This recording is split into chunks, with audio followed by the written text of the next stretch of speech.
The woman who had served her tea every morning for 22 years was her mother, and Margaret Bellamy had never known.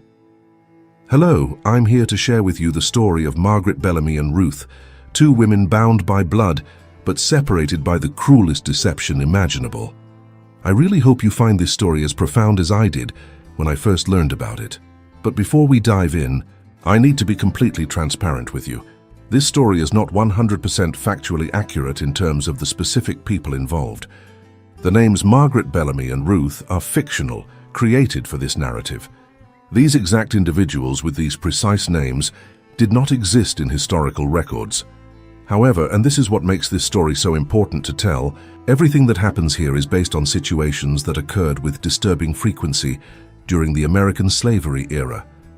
Historians have documented countless cases in plantation records, family letters, legal documents, and post-emancipation testimonies where enslaved women were forced to serve their own children, who had been born from rape by slave owners and then raised as white. These children were often kept in the master's house while their mothers remained enslaved, forbidden from ever revealing the truth. The DNA evidence we have today from descendants of enslaved people confirms these patterns existed throughout the South. So while Margaret and Ruth are fictional characters, their story represents a reality that was documented and repeated in countless households. The pain was real. The deception was real. The trauma was real. But to understand how this terrible secret was maintained for over 2 decades, we need to go back to Charleston, South Carolina in 1829. Ruth was 16 years old when James Bellamy first noticed her in a way that would destroy both their lives. She had been born on the Bellamy plantation, the daughter of 2 enslaved people who worked in the rice fields. Ruth had been brought into the main house when she was 12 to train as a house slave, learning the delicate work of serving the Bellamy family with the invisibility and efficiency that was demanded. James Bellamy was 42 years old in 1829, married to Catherine Bellamy for 15 years. Catherine was a cold woman, born into Charleston aristocracy, who had given James 2 sons, but had made it clear that she considered the marital bed a duty she had fulfilled sufficiently. Their marriage was a business arrangement, socially advantageous, but emotionally empty. What happened between James and Ruth in the summer of 1829 was not a romance, though James would later tell himself it was. It was rape. Plain and simple, the exercise of absolute power over someone who had no ability to refuse. Ruth was 16 years old, legally property, with no rights to her own body or future. When Ruth realized she was pregnant in September of 1829, she was terrified. Pregnancy for an enslaved teenager could mean many things, all of them bad. She could be sold away to hide the evidence of her master's crime. She could be punished for tempting him. She could be sent to work in the fields, where the harsh labor often killed pregnant women and their babies. But James Bellamy surprised everyone, including himself, by deciding on a different course of action. His wife Catherine had been unable to conceive again after their second son, and she desperately wanted a daughter. The Bellamy family image required a certain completeness, and Catherine felt the absence of a daughter keenly, someone she could dress up, present to society, train in the arts of being a proper Southern lady. James saw an opportunity to solve multiple problems at once. Ruth's child, if it was light-skinned enough, could be passed off as white. James's own grandmother had been rumored to have some mixed ancestry, though the family had buried that information generations ago. He knew that his child with Ruth might be light enough to pass, especially if raised from birth in the context of white privilege and society. So James made a plan that was monstrous in its cruelty and its calculated precision. Ruth gave birth on March 15, 1830, in a small cabin away from the main plantation buildings. The midwife who attended the birth was paid well for her silence and then sold to a plantation in Georgia the following week, ensuring she could never tell what she'd seen. The baby girl was light-skinned, with features that could be attributed to European ancestry if one chose to see it that way. James took the infant immediately after birth, before Ruth had even held her, and brought her to the main house. Catherine was told that James had arranged a private adoption through a lawyer in Savannah, a tragic situation of a genteel family fallen on hard times, who needed to place their infant daughter with a family that could provide for her properly. It was a plausible story in an era when such arrangements happened occasionally, always handled discreetly to avoid scandal. Catherine, desperate for a daughter and trusting her husband's account, accepted the baby without too many questions. They named her Margaret Adelaide Bellamy and registered her birth with the date and their names as parents, creating a legal fiction that would stand for over 2 decades. And Ruth, recovering from childbirth in that isolated cabin, was told that her baby had died. She was told this by James himself, standing over her bed with an expression that made it clear she was never to speak of the pregnancy or the birth to anyone, ever. The threat was implicit, but absolute. If she ever revealed what had happened, she would be sold to the worst plantation James could find. Somewhere she would be worked to death within a year. Ruth was brought back to the main house 2 weeks later, told to resume her duties, and assigned specifically to help care for the new baby that the mistress had adopted. When Ruth first saw the infant Margaret in Catherine's arms, she knew immediately. A mother knows her child. The shape of the face, the tiny hands, the way the baby's hair curled, it was her daughter, her baby that they had told her was dead. The realization nearly destroyed Ruth's sanity. She had to stand there in the Bellamy parlor and watch Catherine Bellamy coo over Ruth's own child, dressing her in expensive clothes, calling her my precious daughter, while Ruth was expected to smile and nod and say, "Yes, ma'am," and "How lovely, ma'am." This is where the story becomes almost unbearable to contemplate, because Ruth's torture was just beginning. Over the next 22 years, she would be forced to serve her own daughter as a slave, never able to reveal their true relationship. Watching Margaret grow up calling another woman mother, while Ruth was just the help. Margaret grew up in the insulated world of Charleston aristocracy, completely unaware of the truth. She was educated by tutors, taught French and music and needlework, trained in all the accomplishments expected of a young lady of her class. She attended balls and church services, was courted by suitable young men from good families, and lived the life of privilege that her mother, Ruth, made possible through endless hours of invisible labor. Ruth was always there, in the background of Margaret's life. She brought Margaret breakfast every morning, helped dress her for important occasions, cleaned her room, washed her clothes, served her meals. She watched her daughter grow from an infant to a child, to a young woman, never able to hold her as a mother should, never able to tell her the truth. Margaret, for her part, was kinder to the slaves than many of her peers. She said please and thank you to Ruth, sometimes asked about her health, gave her small gifts at Christmas.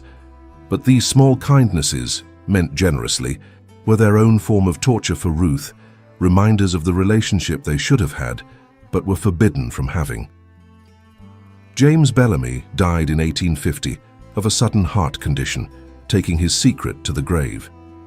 Catherine died 6 months later from pneumonia, leaving Margaret at age 20 as the sole heir to the Bellamy estate, including the house in Charleston, the plantation holdings, and 43 enslaved people, including Ruth. Margaret now legally owned her own mother, though neither of them knew it yet. What happens next changed everything, and I want you to really understand the moment because it's crucial to everything that follows. In March of 1851, almost exactly 21 years after her birth, Margaret was sorting through her late father's papers in his study. She was preparing to meet with lawyers about the estate, trying to understand the financial situation she'd inherited. The Bellamy fortune, she was learning, was not as substantial as it had appeared. Her father had made some poor investments and had been living increasingly on credit and reputation. In the back of a locked drawer, behind legal documents and account books, Margaret found a small leather journal that her father had kept hidden.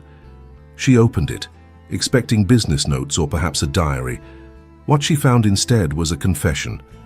James Bellamy, in his own hand, had documented everything.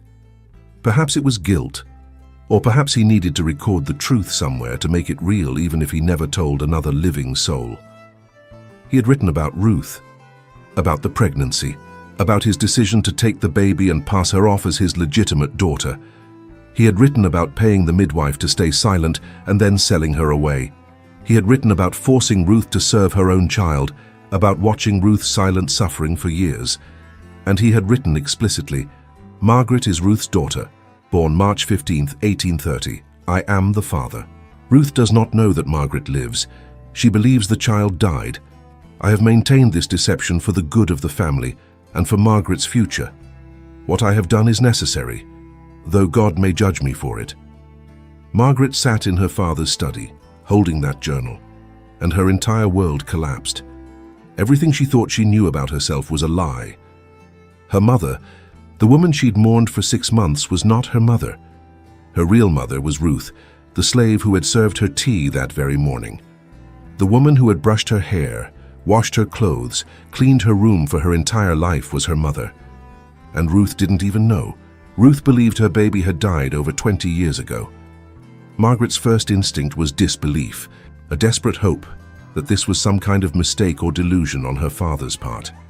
But as she read and reread the journal entries, noting the specific dates and details that aligned perfectly with her own life, she couldn't deny it. Her father had been meticulous in his documentation, perhaps compelled by guilt to record the truth even as he hid it from the world. Margaret remained in the study for hours, trying to process what this meant. She was not who she thought she was. The privilege she'd enjoyed her entire life, the education, the social position, the respect, it was all built on a lie and on her mother's enslavement. And more than that, she legally owned her own mother. Ruth was listed in the estate documents as property valued at $300, a piece of human chattel that Margaret had inherited like the furniture and the silver. Margaret was sick, physically ill, leaning over a chamber pot in her father's study as the implications crashed over her in waves. How many times had she ordered Ruth to do things? How many times had she failed to see Ruth as fully human, just part of the household machinery? How many times had Ruth stood silently by while Margaret complained about trivial problems, knowing that Ruth's greatest suffering was right in front of her, unrecognized? Margaret knew she had to tell Ruth, but the thought of that conversation filled her with a terror she'd never experienced. How do you tell someone that their child, whom they've mourned for 21 years, is alive? How do you tell a mother that her daughter is the person who has been thoughtlessly commanding her for 2 decades? For 3 days, Margaret couldn't bring herself to do it. She went through her daily routines in a daze, barely able to look at Ruth, whose presence now filled her with a complicated mixture of grief, guilt, and a desperate longing to know this woman who was her mother. Ruth noticed that something was wrong with Margaret. The young mistress was pale, distracted, barely eating. Ruth, with the instincts of a mother even if she didn't know why she felt such concern, brought Margaret special teas and tried to tempt her appetite with her favorite foods. Those small acts of care, a mother caring for a daughter without knowing it, finally broke Margaret's paralysis. On the evening of March 18, 1851, Margaret asked Ruth to come to the study. Ruth came, as she always did when summoned, standing respectfully inside the door, waiting to be told what was needed. "Please sit down," Margaret said, gesturing to a chair. Ruth hesitated. Slaves didn't sit in the presence of white people, especially not the mistress of the house. "Ma'am, I can stand." "Please," Margaret said, and something in her voice, some desperate urgency, made Ruth cautiously take a seat on the edge of the chair. Margaret sat across from her, the journal in her hands. She didn't know how to begin, so she simply started speaking. "Ruth, I found something in my father's papers, something about you, about a baby you had in 1830. Ruth's face went absolutely white. Her hands gripped the arms of the chair. That baby, the one they'd told her had died, was the wound that had never healed, the grief she carried every single day for 21 years. "I know they told you the baby died," Margaret continued, her voice shaking. "But that was a lie. The baby lived. My father took her and he raised her as his own daughter, as his legitimate white daughter." Ruth was staring at Margaret, her mind refusing to process what she was hearing. "I don't understand, ma'am."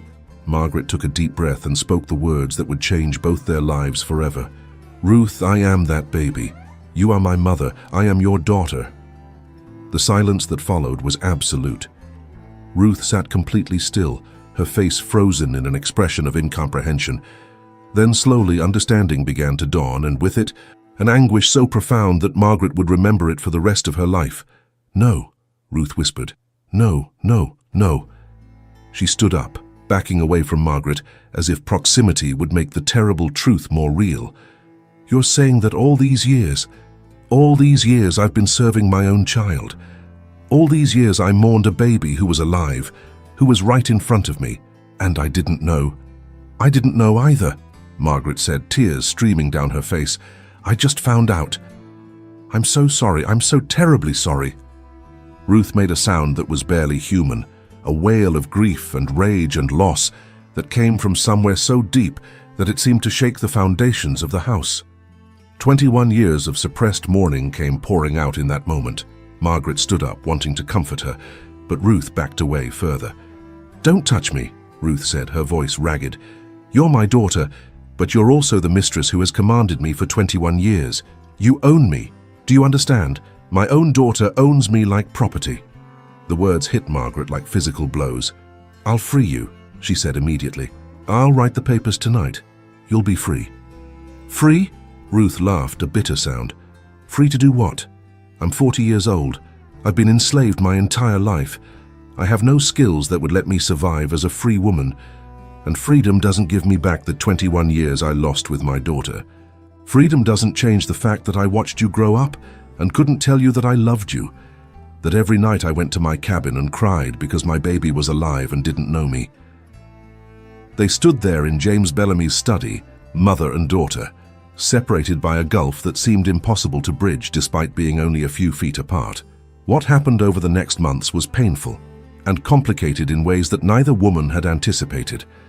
Margaret did free Ruth, signing the manumission papers and filing them with the Charleston authorities. She also discovered that South Carolina law required freed slaves to leave the state within 90 days or be re-enslaved, a cruel provision designed to prevent free black people from remaining in the South. Margaret sold the Charleston house and most of the plantation holdings. She freed the other slaves as well, providing them with money and transportation north for those who wanted it. It was a radical act that scandalized Charleston society and destroyed what remained of her social position. She and Ruth traveled north together to Philadelphia in the summer of 1851, two women trying to figure out how to build a relationship across the damage that had been done. It was extraordinarily difficult. Ruth had complex, contradictory feelings. Love for the daughter she'd never known, rage at the years stolen from her, guilt over the times she'd resented Margaret for her privilege, confusion about how to be a mother to an adult daughter who had been raised in a completely different world.